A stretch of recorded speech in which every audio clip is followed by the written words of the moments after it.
With what occurred at Notre Dame in Paris was quite an anomaly. A building that's several hundred years old, of major historic value to that community and to the world, really. While under construction, there was a fire lit. Investigators are obviously working to determine the official cause of that. But the unique circumstances when a building is under renovation like that, normal fire resistant standards are compromised simply because electricity is shut off in certain areas, water shut off in certain areas in order to complete the restoration the way it needs to be done. And that led to a catastrophic event of major fire spread.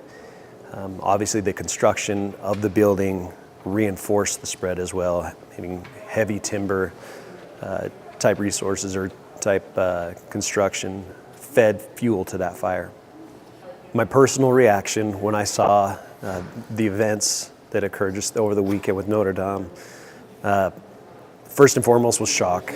Just that something on that scale could happen to a building so historic and so important on an international level. The second thing I thought about was from a professional standpoint. My thoughts were I knew what kind of that dangers and exposure that the firefighters from Paris would be putting themselves through. They're obviously going to risk a lot in a scenario like this because there's a lot to be saved. So I knew immediately, my thoughts were with them and the risks that they would be taking. I also thought about the landmarks that we have here in our city and the effects that fire and fire spread would have on those.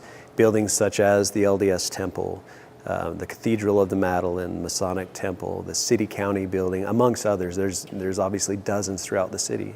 When we're talking about major areas of congregation, temples especially, or large buildings, they're generally meant for people to congregate and have prayers and spiritual experiences, and it generally leads to large open areas, which are beautiful to be a participant of in those scenarios. However, from a firefighting standpoint, those don't do well as far as containing fire spread.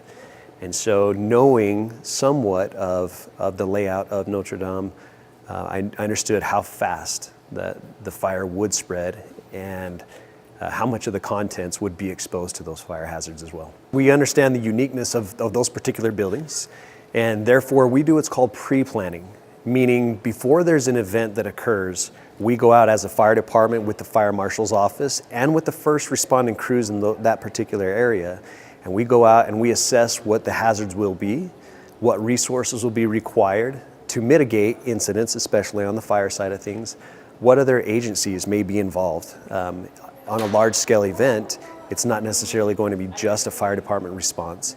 So we work with all those entities that may be involved and we seek out the potential hazards and then we formulate solutions based off those hazards.